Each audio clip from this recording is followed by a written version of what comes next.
everybody, and welcome to another edition of The Groundwork. Today we have a special guest, Eli Pemberton. Eli played for the Santa Cruz Warriors this past season, where he shot 44% from three during the regular season. Prior to the G League, he played 4 years of college basketball at Hofstra University, where he earned accolades such as All-CAA second team twice and CAA All-Rookie team. In addition to that, he led Hofstra to its first tournament bid in 19 years, which earned him All-CAA tournament honors. Thank you for joining us, Eli. Thank you for having me. So first I want to talk about your background a little bit. What made you fall in love with the game of basketball? When did you know that this is what you wanted to do? I fell in love with basketball early, probably around 4 or 5, but it was always involved in my life. Everybody in my surrounding neighborhood where I grew up from, there was a basketball court across from where I lived. Okay. So I have an older brother who I grew up in the and one period where everybody was dribbling, and my brother just brought it to light. So it was always in my nature. Okay. So you lived in Connecticut and you played basketball in Connecticut in high school, and you were the 2016 Jordan Brand Regional Classic MVP, correct? Yes, ma'am. So you earned a whole bunch of accolades, and now you find yourself going to Hofstra. What made you decide you wanted to go to Hofstra out of all the other schools? It was just the perfect fit right away. Also, I played with DeJour Bowie in high school, so I had an immediate connection with him right then and there. And Coach Fairley, Coach Speedy Claxton, and Coach Mahalik, those are the guys who they were just so honest from the jump, and going through my official visits, I was always good at seeing people's true nature, and I thought they were sincere out of all the people I met. Not saying the coaches I met with on my officials weren't sincere, but it was a different feel. I was closer to home. My grandma got to see me play. My parents come to every home game, so I think it was the best decision. Oh, that's so nice. And so, by the way, what made you decide to wear the number 5? Is there a special reason, or you just like that number? There's so many reasons. I love number 5 because I used to wear 25. I used to wear 25 because believe it or not, Steve Kerr. Okay. I did this because this is hilarious. I had a CD when I was a kid. Me and my dad gave me. It was a Michael Jordan CD. It was before The Last Dance, way before this. I had it in the 2000s, and I remember Steve Kerr just rocking number 25. And I always wanted to be a good shooter, but I was always a guy who went to the basket. And I was like, you know what? I was in Profilito. I wanted to wear 25, so started there. Okay. So Steve Kerr inspired, and that's kind of ironic because you're playing for the Santa Cruz Warriors, and Steve Kerr's the Warriors coach. Somewhere. Huh? It all comes full circle somewhere, Yep. So take me back to your first game at Hofstra, the first time you started. What was going through your mind? How did you feel when you're about to play your first game where you're starting at Hofstra, college basketball, showcase your talents to the world, the scouts, the NBA world? Yeah, so what's actually crazy is my first start was my second game of my career as a freshman, and I got to play back home. We played Sacred Heart, and honestly, I wasn't nervous. I had so much, my family, I was in Connecticut, so I felt like I was home already. It was kind of the best way it could have happened for me, honestly. I went out there, my dad, I got to see my friends in high school or in middle school, all my friends from my neighborhood. So I kind of I went out there and I had fun, and actually I had a good game, but we lost, so matter. But I had 23 points, and and my whole neighborhood got to see it. So I thought that was just a great moment, and so many young kids got to see it as well. And that started something right there. That's great, and that's a great way to start your career. Kind of going home in a way, and just being with all your friends and family. So you played 4 years at Hofstra, and you played at such a high level. So now, 2019-2020 season, Hofstra obviously played very well. And you guys, like I said in the intro, made the first tournament bid in 19 years. So take me back to that championship game for those who didn't get to see it. What was your mentality going into the game? What was the feeling in the locker room when you guys won and all that stuff? Yeah, it all starts with the feeling in the locker room. And the guys of that 2019-2020 year, you can't have a tighter brotherhood than what we had as a collective. Like we went down there with a goal, and I don't say this to be like cocky in no way, but we knew like we were going to win it. Like the preparation was so different. Like how we just went to our practice, and we actually lost to JMU. So that was like the gift and the curse right there. It was like, yo, we got to get our minds back together. And then as soon as we went down there, we set a goal. And what people didn't see is how we recovered. Like Coach Jimmy is the greatest strength conditioning coach I've ever had. And no disrespect to my strength conditioning coach, Andre, he goes crazy. I swear, he's amazing. But Coach Jimmy made us all love it. But like when we were down there, we're doing the cryotherapy, recovering smarter. Like, like right. After our players, we're going to get our bodies healed up, go to the cryotherapy. We're going to stretch in the hallways of the hotel, stretch in the mornings, eating right. He had us on like a strict nutrition of what we could eat and what we shouldn't. And like all that stuff carried on to me now. But like for us to have that as college athletes, somebody who, gave us that information, I think that set us ahead. We started that early. We went through our bumps early, but like with that much consistency of, good nutrition and body recovery, our bodies were just, we knew we were going to win those 3 days. Like 3 straight days was a tournament and our bodies were the best. So it was really a collective team effort from 1 through like 20, from DeJour Bowie all the way to Evan Malins, from even to Rachel Peel, so it was just something that's hard to even, like, I wish they had a 30 for 30 for it type. Like I can explain it all day. It's just, it took everybody. Well, maybe this is your kind of 30 for 30. You see it? Definitely. I get to tell them that side. So. Yeah. And that's great. And also I've talked about this before in like a video. Actually, I did a video talking about high tops versus low tops and how they affect ankle injuries, if they do or they don't. Mm-hmm. And towards the end of the video, I talked about how like, injuries may happen from a shoe or maybe not, but a lot of what makes up your conditioning is like your diet and nutrition. So you were speaking on that, and that's really important because you could be in the best shape and you could be working out, but if you're not also feeding your body the proper food, it still could break down. So I think that's great that you got that information early on. 100%, yeah, and it changed me for the better. And knock on wood, I haven't really had any severe injuries, so I appreciate Coach Jimmy for putting that seed in my life. That's great.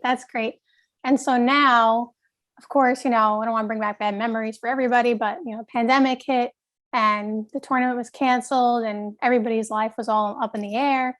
And so what did you do to keep yourself mentally prepared, stay in shape for, the next step trying against the NBA? Because obviously everything's closed. The gyms are closed.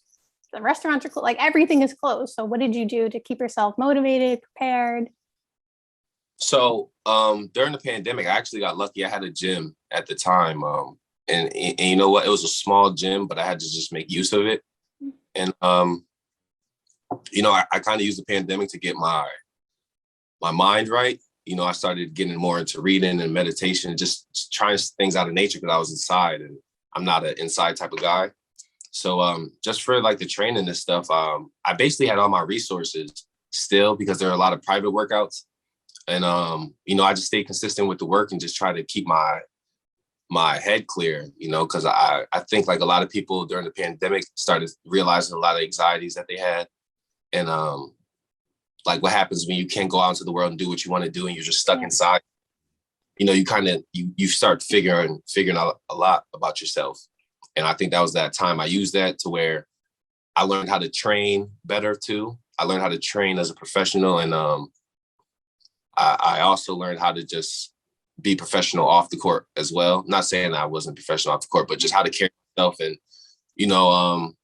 how to, I guess, become an NBA player. It's just more than putting the ball in the hoop. Because now I was in a position where I knew I wasn't going to be a scorer of a team, most likely. So I had to start figuring out my niche. And I think it's just 3-ball defense at this point.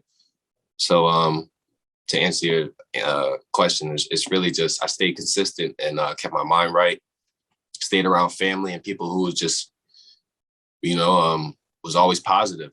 It took us all to get over this pandemic. So yeah. So that's great. Obviously, that you kept yourself motivated and that you had a little gym to keep yourself in shape and just mentally ready. Obviously, like I said, it was a tough time for everybody. So it was very important to keep mentality good. So tell me about the moment when you found out you were being signed by the Santa Cruz Warriors, because I can't imagine you were just going crazy. 11:59 p.m. We got the time. It was literally 11:59 p.m. Was it December? I don't know if it was December 23rd or like maybe after Christmas sometime. And I see this post on official NBA Buzz, Eli Pemberton, signs with Golden State. And I see my picture of like Hofstra. I was like flexing. They had I was with my brother, Jalen Manzi. And I'm just sitting there. I just look at him. He just pushed me in my chest. Let's go, bro. Like, I remember the moment so vividly. And, it was just tears of joy that day. But I knew the work was far from done, and it was a great way to start. It was a great confidence booster, like, where I came from to this point. Like, the work works, and that is a great reassuring feeling. Oh, that's great. That's great. I'm sure that moment, like I said, everyone was going crazy. You're having such a good time. It's just like, all right, like, here's the opportunity. It's right here. It's ready for you. It was a great moment just to spend with my family and having them like that light on them for a little bit and talking to my city press and all. So it was amazing. That's great. So just a little question for you. Would you rather posterize someone or hit a 3 in someone's face? Posterize. So tell me how the Santa Cruz Warriors experience and in the G League this season has helped you prepare for the NBA now, and where do you see yourself in the next, maybe next season, all this kind of stuff? It's such a small sample size, but within those like 18 games I played, I swear it felt like an 82 season because I went through, I feel like all the necessary progressions as a rookie, my struggles, my learning, and then to the point where my mentality became just help the team benefit the team like any way you can, just don't be out there floating. So like my Santa Cruz experience was just amazing. Like everything that happened with me, the crazy thing is I didn't play the first 5 games, and like me knowing this stuff now and having like Jalen, like that was my angel on the court right there. Mm-hmm. But like I'll tell you the story. Like my first practice there was after we had the quarantine. I get there, have a terrible practice. First terrible practice. Like, man, I go back to the casitas, the rooms we were staying at. I'm just sitting over the lake, just pondering. Jalen comes tasking me, like, "Hey, what's up? Like, what's wrong, bro? Like, how do you feel about your first practice?" I said, I feel terrible. I that's not how I play. Like that was a terrible first like showing of myself. And he was like, "Listen, I can tell you're passionate about the game. I see you go harder than everybody. Your heart was on the floor." And like he gave me a whole spiel, like Jeremy Lin's big on God, but like his faith is amazing, and it inspired me. But he was just telling me like, you just got to play for God, man. Like don't put too much pressure on yourself. Don't get too high, too low. Like just try to make it as simple as you can. Had a little like 5-minute conversation right there. Next day he gives me a book called The Burden is Light. And during this time, I'm still struggling. And it's early. The games came fast. We only had like 3 days to practice. So the games come, boom, I play 2 minutes. Then I don't play like the next 4 or 5. And like those first 2 games, I'm kind of like, I'm cheering and it kind of hurts, but it's like, dang, like, why am I not playing? And it's because I just wasn't ready. And I think I appreciate my coach for not playing me at that time because I wasn't, like I had to get the pictures, it was different. The game was at a different speed and like it was crazy early. But it's like my coaches were so smart that they put me in a position to succeed. Like as soon as I came in, I knew my role. I didn't play 5 straight games, but as soon as like, injuries came, I knew what to do my first chance of opportunity. And I capitalized on it. And then my second time, there's more bodies went down. I had a chance to start. I got to show what I can do. I had like 17, 3 threes, rebounds, steals, playing defense, and it taught me like to be appreciative of the moment. And like, it was always bigger than me. And this is stuff I already knew, but I was in a new environment now, having to do something completely other than what I'm used to. And It's about ability in the NBA is what I learned. And adaptability is a big part of being a professional because you never know what you're going to have to do. So that's what I took away from the bubble, and just staying ready. You got to stay ready. Doesn't matter. Because one day you're going to have play 30 minutes. One day you're might have to play 10. Right. You got to be proactive in all the minutes that you play and that you're given, So and I thank my coaches for that, like that experience right there. I got so much better in a short span of time and that little short sample size. Like I feel like I really got the most out of that bubble that I needed to. Right. And what I have to do for next year. So to answer your other question, like for next year, like it's still up in the air. Like I want to play a summer league with Golden State. So we're going to see how that goes. And then, it's kind of just living in the moment for me right now. That's exciting. No, yeah. I mean, from years from now, I know I'll get my chance. It's just first year I've been. I just want to see how this is going to go, Still, it's going to go well. 100%. I know, like, I'm going to be placed in the situation that I'm supposed to be in. So, right. And that's what So, like you said, sometimes you're going to play 30 minutes, sometimes you're going to play 5 minutes, sometimes maybe you won't play. So it's kind of similar to in the playoffs. We saw, I'm trying to think of a good example, like DeMarcus Cousins recently. He didn't play I don't think he played in the first series, correct? So right. And then all of a sudden against the Suns, he's playing big minutes. Now I know Zubac was out and, that kind of helped that, but he was still going to get minutes either way, even if he was playing. So you just always have to stay ready because when it's your time, and he came on, he scored like 15 points in 10 minutes, like another 15 points in 10 minutes. Like he was just, doing what he was supposed to do. So if you stay ready, you'll get your opportunity. Next man up, just got to stay ready.